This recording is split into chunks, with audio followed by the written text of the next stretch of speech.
Good morning, everyone. My name is Martha Blackwell, VP of the Canadian Council for the America, and it's a pleasure to welcome you to the fourth episode of our series, Colombia Still Looking for the Center for the 2026 elections. Now, It's a pleasure to introduce you our guest, Sergio Fajardo, candidate to the presidency, former governor of Antioquia, and mayor of Medellín. And our hosts of the series, Sandra Borda, professor and researcher of Universidad Los Andes, and Kenneth Frankel, president of CCA. With this, let's give the floor to Sandra to begin this conversation. Sandra, thank you, Martha. Good morning, everyone. Thank you for those that join us and will be watching us afterwards. This conversation with Sergio Fajardo is part of a series of discussions we've held in the second season on the political center or its diverse meanings because several people don't feel very comfortable with the name of center per se. But that's part of the discussion. 3 years ago, during the campaign, we began this series, almost 4 years really. We began these conversations destined to question what this center is about, what is the political proposal, what are the challenges faced, and the vision that the leaders have, not only for this presidential campaign, but in the future that's a bit longer.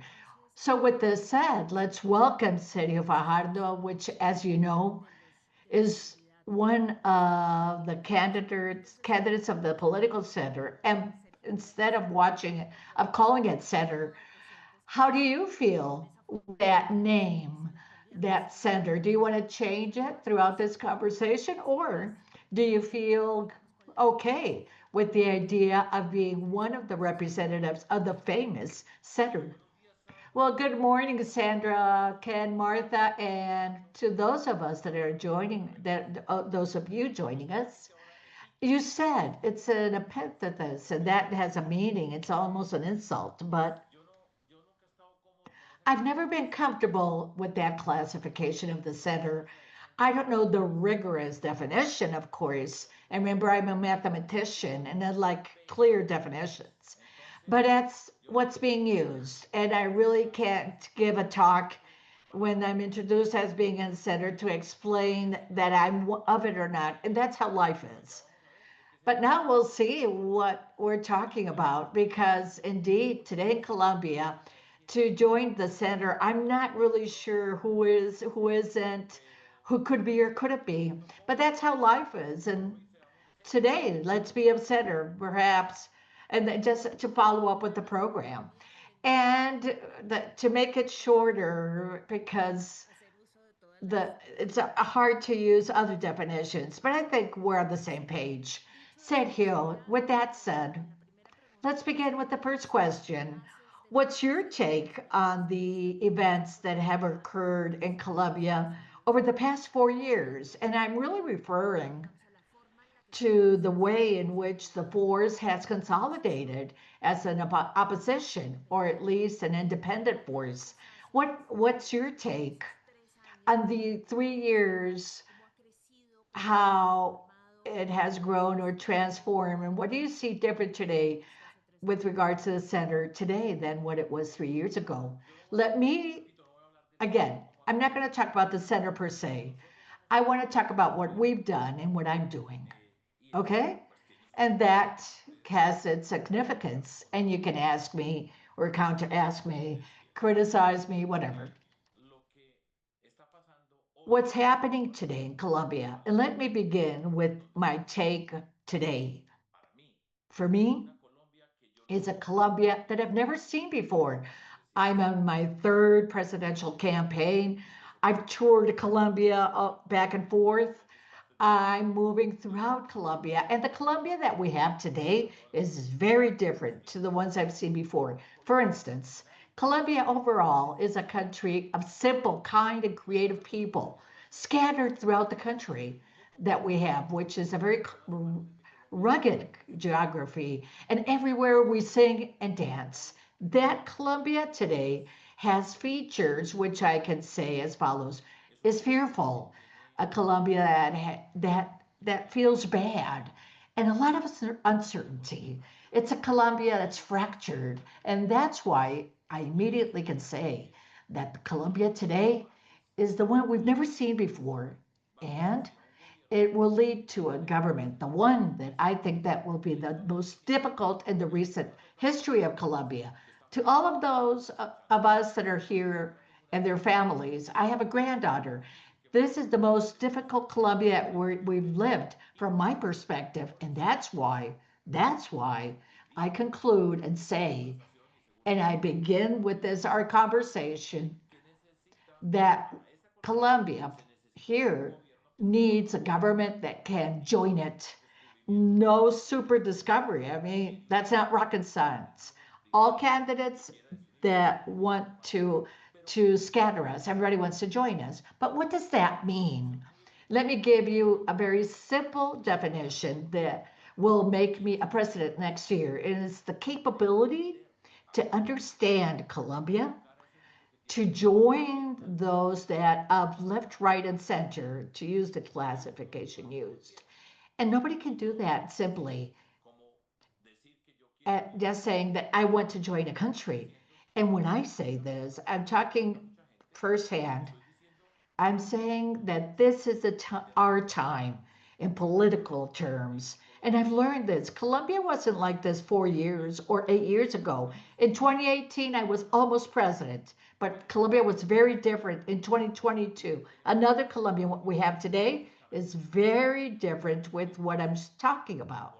So, just to give an honor to the title of your show, to join. It can't be from one extreme or another to join. I'm just simplifying everything. It's got to be quote unquote from the center. Not anybody can say that it's from the center can do it, and that I have that capability in what we built. And let me add something.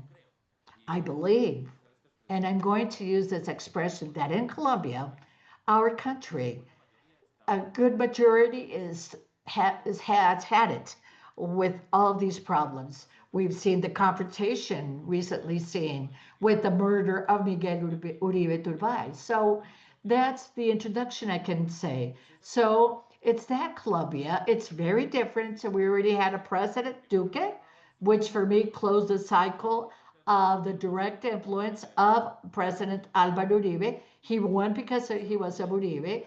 We're seeing now directly live the change with Petro, and he says that it's the first government from the left wing we have in Colombia. And we've never seen this polarization, the confrontation that we have today. And now it's time to have the center, which can join everything as I say it. So before giving you the second question, Sergio, we agree on the diagnostic, but my question for you is there something that has been deepening with time and has been worse from what we saw to 2018 to 22, and it's the polarization that you've discussed. All extremes are further away from each other, and they tend to have to derive less benefits. So I understand that because of having positions that are more moderate, the center can have more advantage when it tries to join the entire country, including the extremes. But tell me more about the mechanisms that you have in mind to do that. Because the confrontation, for instance, of the center with the left in the past election wasn't an easy one. The left has been further away and more critical and cruelly critical towards the center. And what about the right?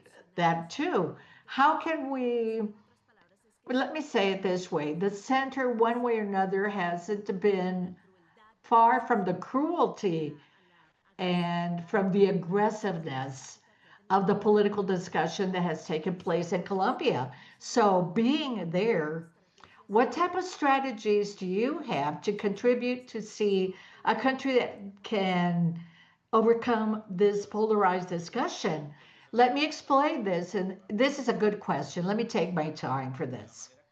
Let me explain it how I understand it and what I'm doing.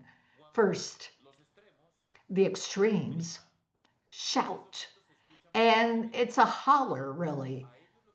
And what's convenient for them, polarization, confrontation. So, in terms of policies, politics, analysts say the center will disappear.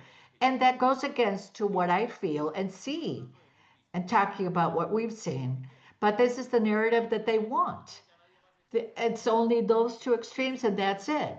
That's a political project, and that's the way of of putting the center out of the ring. But really, everybody is tired of that confrontation. But the majority is silent. It's a majority that doesn't express itself on the social media, insulting everybody and shouting. And so, when I speak today, I'm sure that people will love me or hate me. There's no center. And what I've been saying with my strategy is let's begin to have that minority or that silent majority to talk. May the voice of the silent people be heard, but not to holler and have a confrontation with the extremes, but instead to begin to say, this Sunday through WhatsApp, I can say, I don't agree with the polarization. I think that we need something different. The person will be insulted, and so, but let's remove the fear to express ourselves.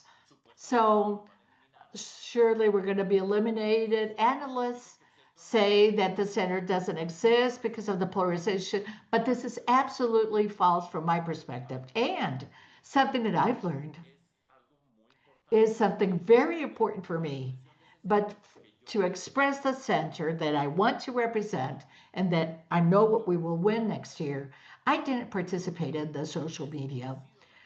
I didn't really look at it. I went against how I was part of the world, how I was a teacher, a mathematician, to explain things, saying them in a tone. But what I've learned since February of last year, I learned to speak differently. I learned to understand that world, that communication. I learned that you can speak on the social media because I had the wrong idea that when everybody hollers so much, because everybody is screaming, insulting one or the other, the world that's identified behind being anonymous and putting a like and putting an insult and everything, those in that context, I thought it was impossible to speak in that context, but that's false. What we've been doing and what I've been learning, and successfully, by the way, is that you can speak on the social media and you can speak this way and you can communicate with many. And we're advancing and communicating with many. But I'm not going in insulting the others and saying SOB to others. No. But people are listening, and that's part of the strategy. Don't worry.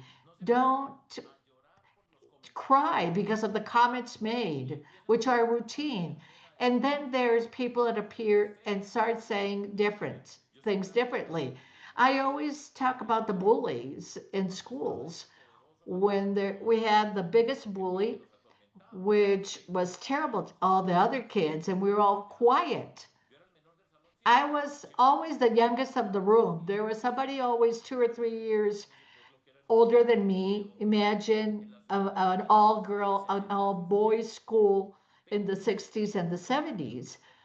But I didn't, but and that Colombia is the one that we're reaching. However, it's a battle. Yes, it's a big battle because there are narratives, expressions in it. But in personal terms, we're doing well.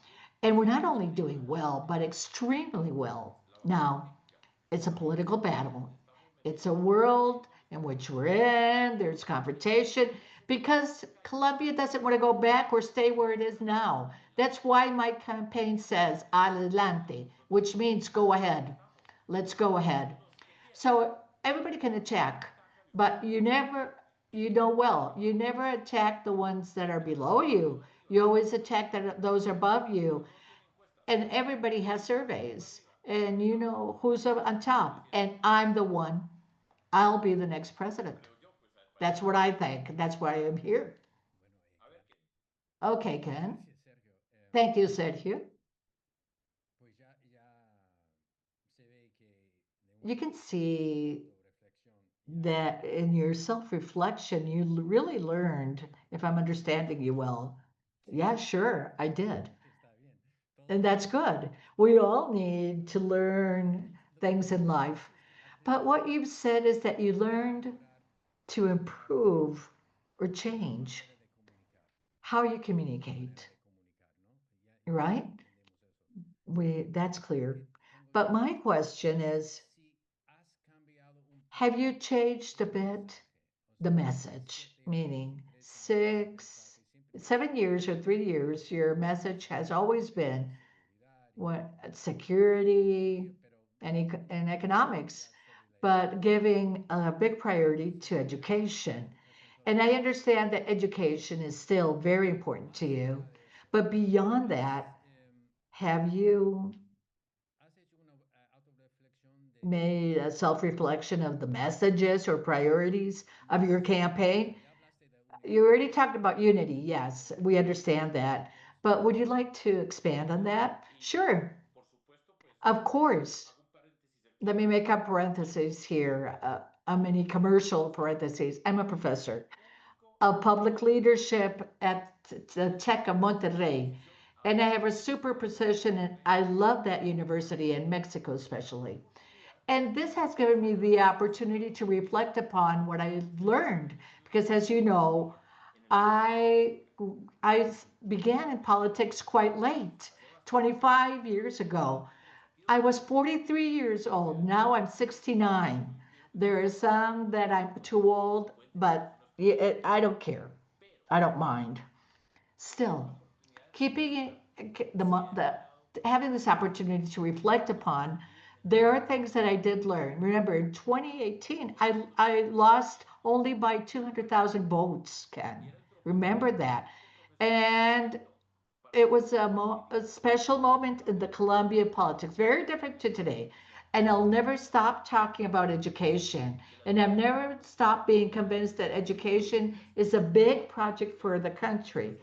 Even with when you see in the surveys, always security, followed by health, et cetera, et cetera. And education is eighth. So when you're interviewed or analysts interview, education, quote unquote, isn't really a big problem in Colombia. But let me tell you something I learned in 2018 in the survey we made. One, that year, with Carlos Lemos from the National Center of Consultancy. So we discussed what we should say. You know, in politics, everybody has a script. I was given recommendations. Don't say in this, wear a different shirt, your hair, your belt, speak this way, answer this and that. All this is normal. It's part of life. And in 2018, we began with a 15-point difference with Petro. But we had Colombian coalition with Claudia Lopez as I chose as my VP Jorge Robledo and Antanas Mocos. And we all that had this discussion. Everybody said, talk more about housing, talk about health, tell this and this and that. Don't talk about education so much. There's people that say I shouldn't say that I'm a professor because in these times being a professor isn't strong. Now, when we're going to say this and don't touch education, but today we don't have the ethics. It was the program is terrible. Nothing has been met, but education isn't a problem. But Ken Lumar always said the following phrase, and I remember when he said it in the meeting in 2018. Said he'll never stop talking about education because when Colombia asks what's the solution, everybody that says in Colombia for a Colombia is education. Education is hope. It won't be core with what I'm saying. No interview has been asked me about education, but instead security. But again, in 2018, there are reasons why I lost, but really true analysis of what happened or not, but that's something else. Let's move on to 2022. There was a coalition. Everybody spoke of everything and of nothing. There was no center, there wasn't a collective construction. So instead of talking about others, because I started to write a book in 2018 and 22, I said, why criticize others? And talk about leadership, I said, why don't I look at myself?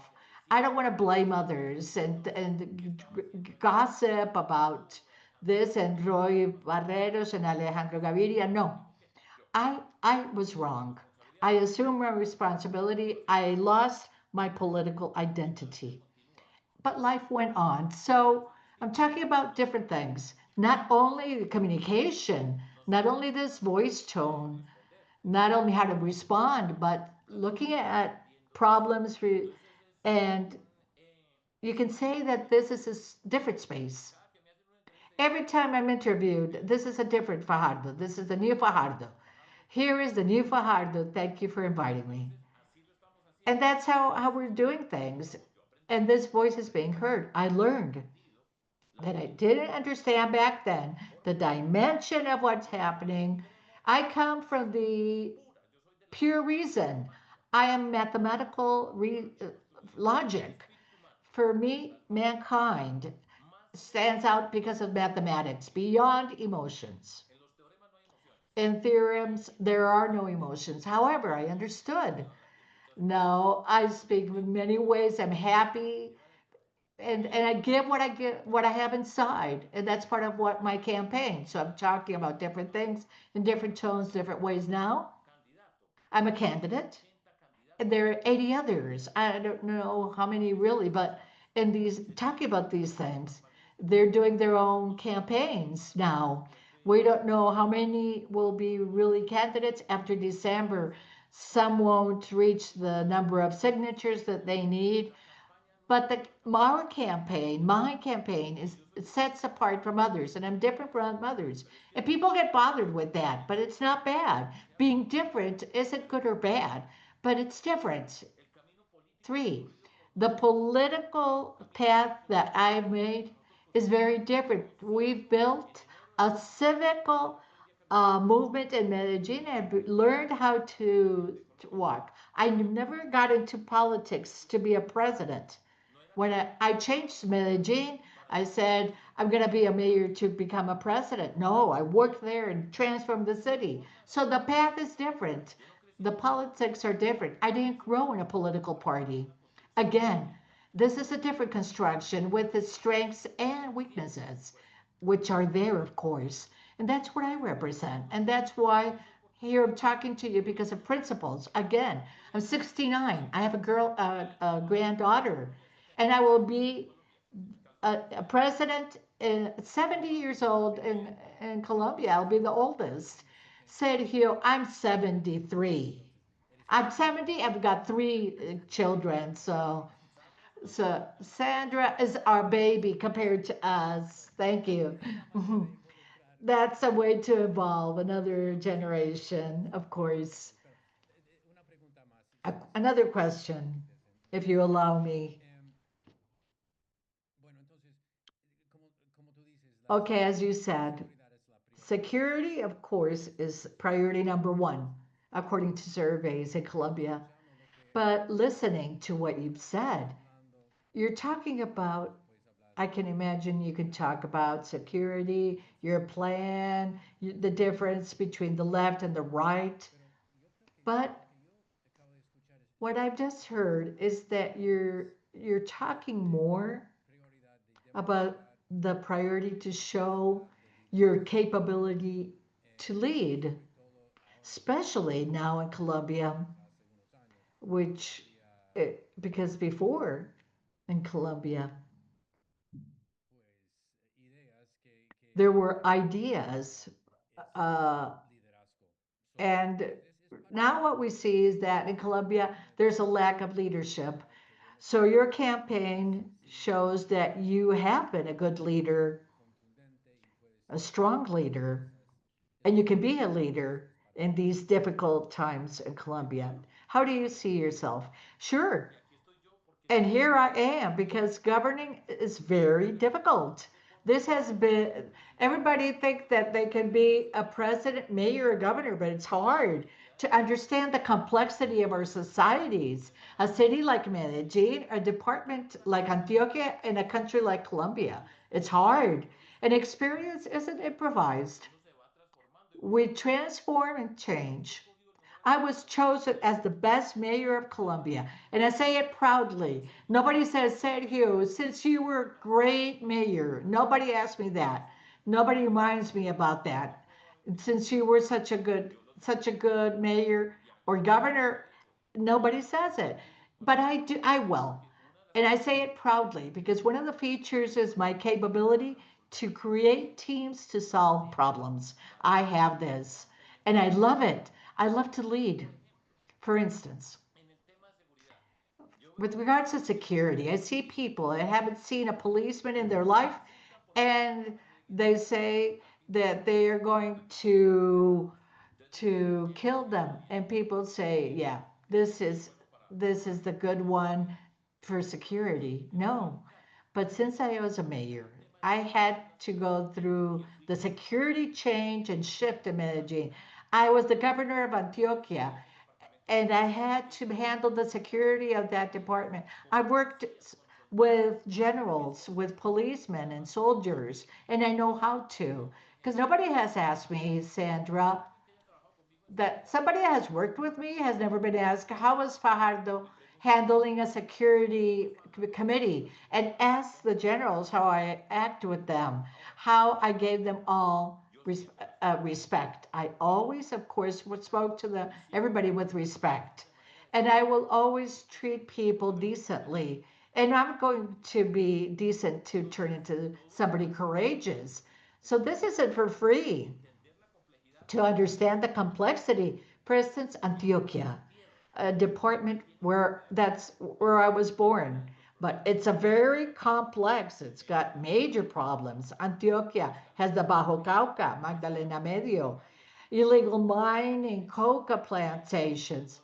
We have the Clan del Golfo related to our Urabá Gulf. We've got Medellin was the most violent city in 1991 of the world.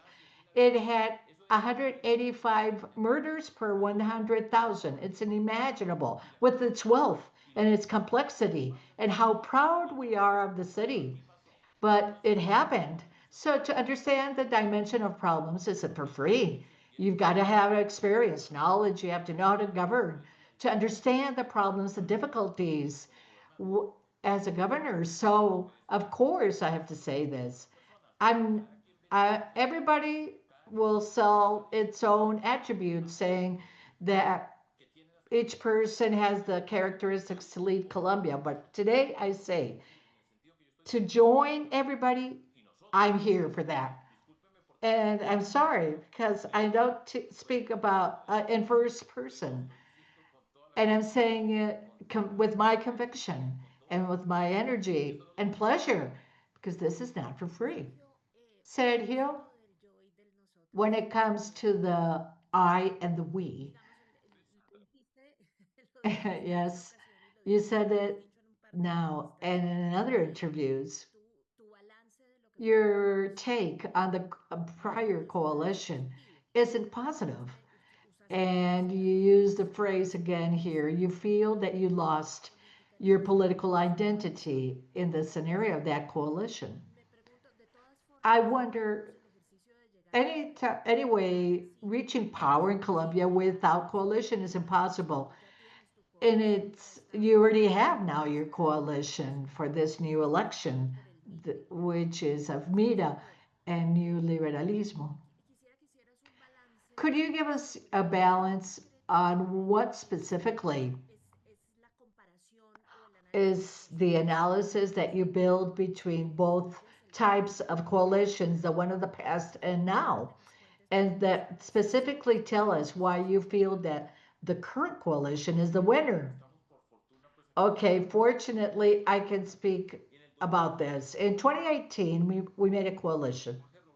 Jorge Robledo, Antonas Mocus, Claudia Lopez, just to give you names, and Compromiso Ciudadano, which I've led.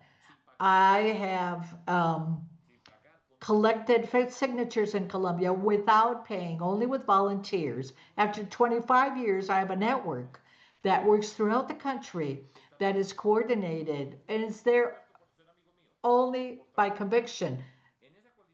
And in that coalition was made, and we were joined. We had a common purpose back then. We really had a common purpose. In 2022, I said, I'm not going to speak and I'm not going to, I have my own blame for that. Don't worry, I'm not going to talk about many things, terrible things I saw. But there was no common purpose. Each politician had its own interests, and everybody wanted to be a candidate of the coalition, but we never thought, and this is the most I can say about this. Do you think that we ever sat down, all of these people, smart and capable? That's not the problem. I'm not disqualifying them. To think, what Colombia do we want? Do you think that we sat down 2 days to think and discuss with a facilitator to try to present what's the center that we want? Never. The discussion was, let's let the programmatic do that, because I was worried about that. That's how the coalition was. And let me end at that there. So it was a failure. No, it's, people say, no, the problem is Fajardo's ego. Surely you've heard that. Fajardo thinks that he's the only good one in Colombia and thinks that everybody else is corrupt. But that's not true. I do have self esteem. Can you imagine me without self esteem answering to you or going out as I was Thursday in Barranquilla, talking with the community? There, I have self esteem. Yes, the day I go to bed. And I don't think that I'm going to win the next day. I'm getting out of the campaign. But it's not ego, it's the politics per se, because I'm convinced that the first step for the transformation is how to change politics. But there are others that say no, it's the form, but the form is essential. Look at Petro. He wanted to go again. He was going to be the leader against corruption, but Armando Benedetti and even Petro's son has shows that he was it was everything was very different. The soul was sold to the devil. And there we see Benedetti, he was an ambassador, everything else, and Saadi, a pastor, in this total chaos, already left, leading the government. We have Sade, Petro, and Benedetti leading the country. Come on. And that coalition back then was a failure. I won the consultation, yes, but it was a fiasco. And I assume my responsibility. I'm not talking about the others. I'm not going to talk about them, although I saw terrible things for me, but I'm not going to get into that. I've got a clean spirit. Let's move on.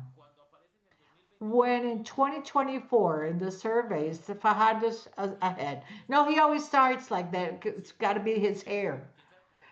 Who knows why? But no, it's because we're connecting. Because here, I'm saying the same things in many places, and people see the person that voted blank twice has been insulted in many ways. I've been insulted in many ways, and here I am. And you know that there's no survey now, public ones, but everybody has surveys, all of the candidates. And we're on the top. And I'm not going to say no. I'm not going to lose potential. I am resilient and I'm convinced. And that's why I'm here. So that's a spirit, Sandra. It's different, a different moment. We're moving on. And let me go ahead to another question. So you need coalitions. Yes. I can go as a mathematician. Look at Rodolfo. For me, he didn't win because he didn't want to. That's my personal opinion. That's my opinion. That can be discussed, but that's my opinion. Without a coalition, he's not my prototype, a political prototype to follow or to use as reference, but he was important. However, people say let's join against Petro. We need one, but every time this is said, that is Fajardo's ego talking. No, the problem here is not of ego. What do we represent in the politics? There are people that I respect, that I admire, that I can work with. And when I'm a president, I'm going to call everybody from all wings, all the political spectrum, and I'm going to talk about what I mean with that. However, politics, everybody's struggling now. You see candidates, male and female, that want to be noticed. They're getting signatures. Getting signatures, you got to have money. To get signatures like I did in other times, just walking with volunteers is very difficult, very different to what you see today. Also, with the security problems we have in Colombia today, it's no nonsense what we see and what we feel. So they have to stand out. Some make a toxicological test and show that they don't take drugs. And everybody says, okay, now that these are clean, why doesn't Petro take the same test? So, and I don't need to insult others. People say that I'm warm because I'm respectful. No, everybody has a different campaign. And what are we doing? Don't look aside. Everybody's attacking us. But no, we're going to go ahead. So go on. Let's go move on. And in December, we'll see. And in December, we'll see. Of the 80, there will be only 3 or 4. Now, everybody has to stand out. Sure. I'm not talking about any candidate bad. My candidacy is like this. I'm different. I am of the third campaign. The others have not had previous campaigns. So people, I say everybody has their own background, their own history. Everybody is in politics for whatever reasons they are. But today, under the normal circumstances, I should be a mathematical a professor of mathematics in Los Andes and in Mexico. And when I was 43, after being a professor, being in the scientific world, having a scientific life throughout the world, I shifted and I still have the same conviction. And here I am. I want to be the president. Thank you, Sergio. Let's go back to major issues. Given the challenges that the Colombian economy has now, what are the foundations of your economic plan for Colombia? And how do they differ from others? I don't know what the others are talking about because now we're not talking about propositions. I can answer something here, yes, but I have no idea what the others are saying. Mauricio Cardenas is a smart guy. He's worked all his life as a minister of treasury. He understands the finance. All this is part of it. But this is an early campaign. And let me say something, Ken, Sandra, and those that are joining us. We still have a year to go. And here, many things happen. Do you think that this stops here? Of course not. What comes, what's missing, is a lot in the healthcare system, economic system. Now we're discussing the budget for next year in Congress.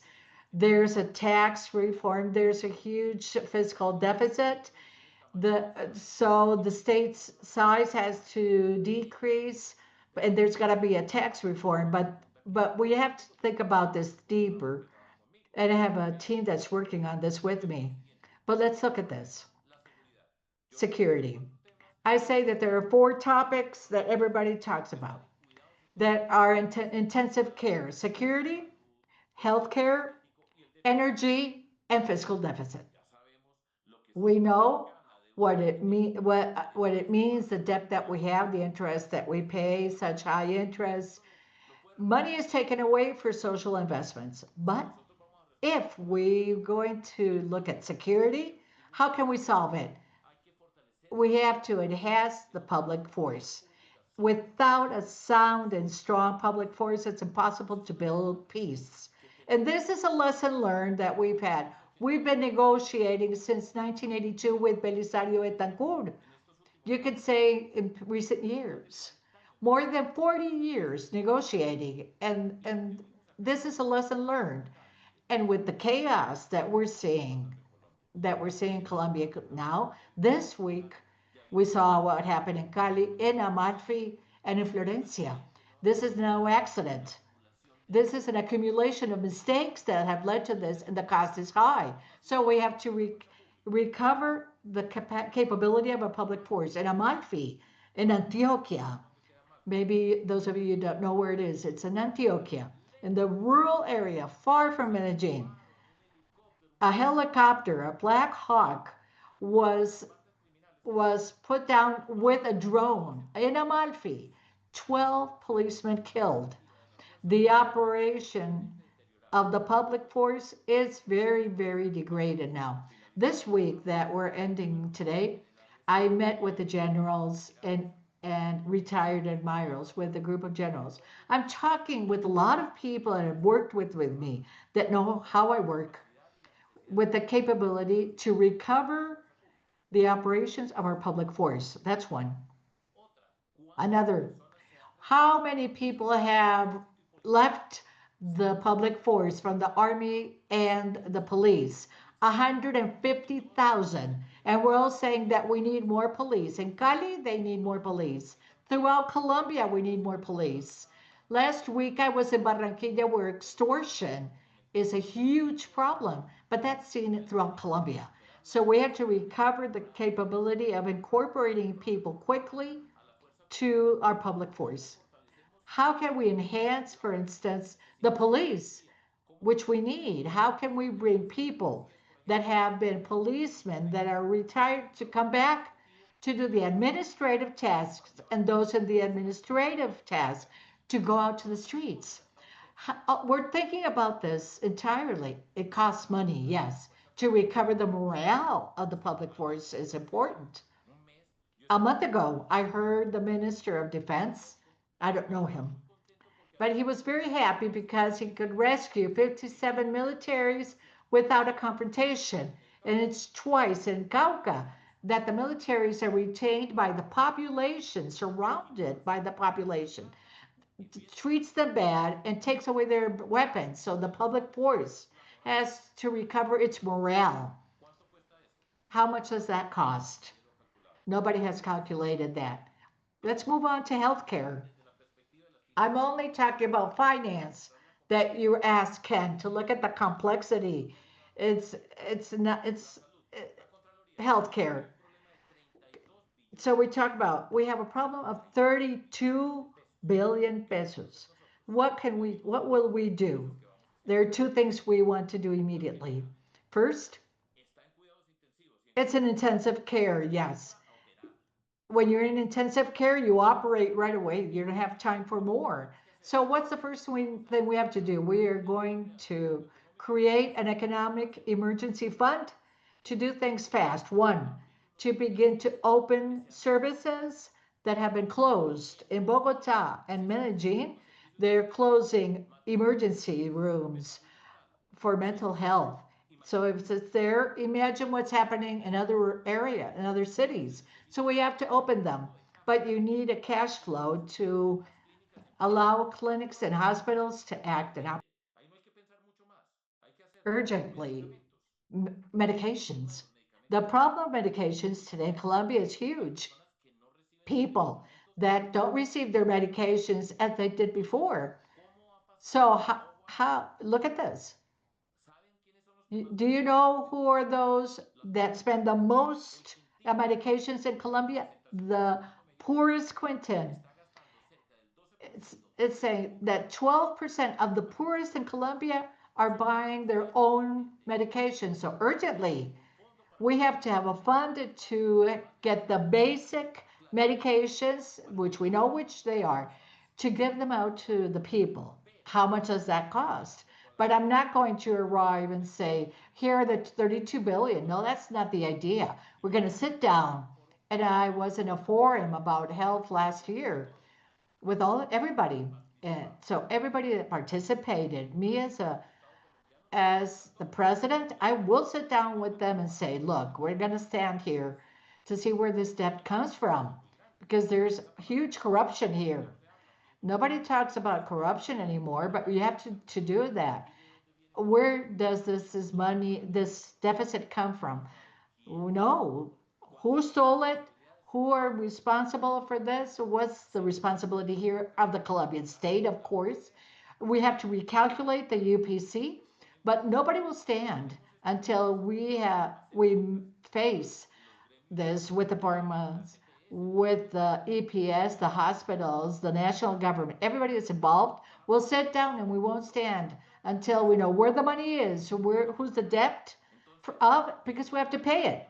So look, we look at how much money is needed, and that's not simple. And then let's move on to energy. If energy fails in the Caribbean more, it will fail throughout Colombia. How much depth is there to generators? You've heard of IDE, Afinia, that the service, the Caribbean is really suffering because of the failure of the energy system. We have to solve that now. So look, it's not just so simple of what to do. Let's look at the accounts. That's not going to be handled only with the tax reform. We're not going to be I've never used a tie. We're not going to use people with ties and place them for 3 months, as we see today. They stay for 3 months. They don't even go to the office, and then move and we change for others for 3 other months. But the economic challenge that Colombia has isn't huge. We will respect the fiscal ceiling. We've been told the medium term fiscal limit is not being met by the current government. And the next government will have this problem. We'll have to face this. We all have to work on this. And look, so let's go. We have to need to understand this because it's easier to say, yeah, let's close the ministry. No, we have to stand there and make the surgeries.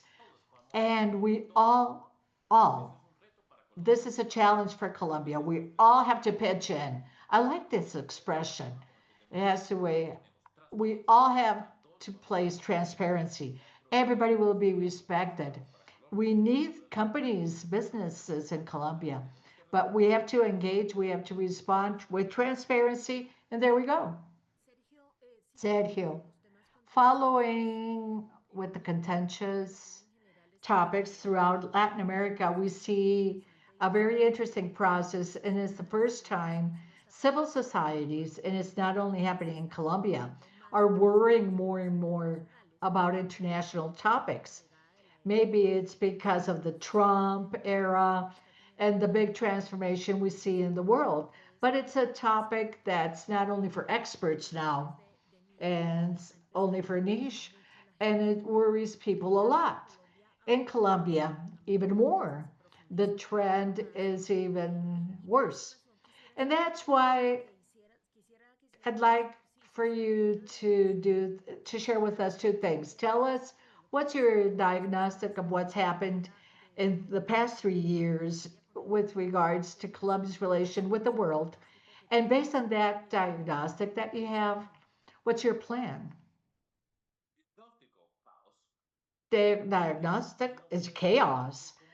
I mean, how does we can't depend on at what time the president can wake up to write down a tweet. You can object what I'm saying.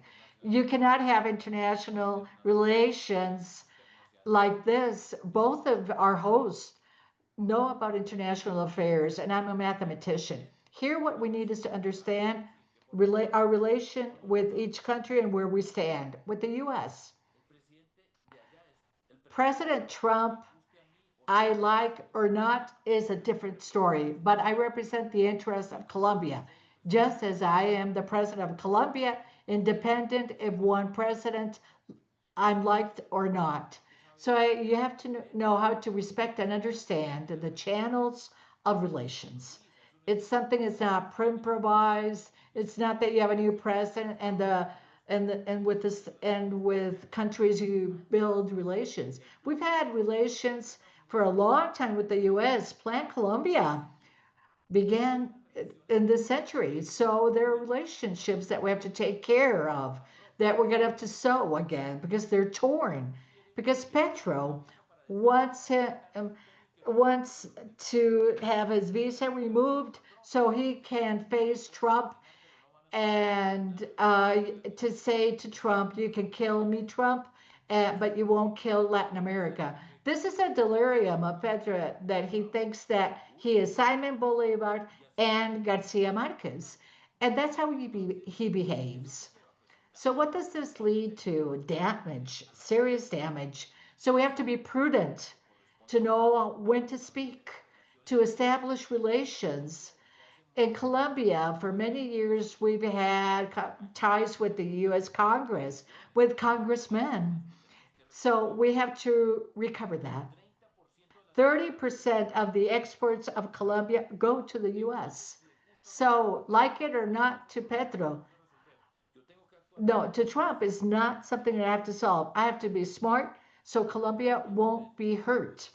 So throughout this chaos that we see today, Sandra, we have advantages because we only have a 10% tariff. Brazil 50, our coffee, which has driven our economy and has nothing to do with the national government, has an advantage. So we have to be smart to understand things and to act. For instance, with China, we have to have ties with China. All Latin America does. For many countries, China is the first country with which to have commercial ties. We need to have ties with Asia, with China. But to do so, we have the capability to export. A mission went to China. What did they come with back? Nothing. We still have to ask for visas to go there. But of course, this is not a sport. This is not something easy. We have to have people prepared to do this. People that know how to build ties with other countries. And that doesn't mean that we are in war with the US or China. It's nonsense to think about that. That's how we're going to work, Sandra. Being smart, being prudent, being serious with rigor. Again, governing is far from easy. We're talking about being the president of Colombia. Pedro, I think we will be decertified. I hope it's moderately because August 7th, next August 7th, we have to rebuild ties. But it shouldn't be that way. What about Venezuela? What do you think? Maduro saying that the Colombian and Venezuela army will get together, talking about Simon Bolivar and this 20th century. I don't know. Another question for a short answer, please. Your emphasis is on experience and rigor and knowledge to base how to build foreign policy. So that aims to our diplomatic service. In the world, there are three models. The service has to be without restrictions. It's very 20% minimum of ambassadors, of careers, and the rest can be political appointments. The second model is 50-50, which seeks some flexibility. So business people in business world that are a part of the diplomatic career, and the third is 100% like that of Brazil, of only officials of career. I prefer what we have now and how we can change it. I speak as a president, not as an analyst, and you can make suggestions. This is what we have. We have to increase the diplomatic career.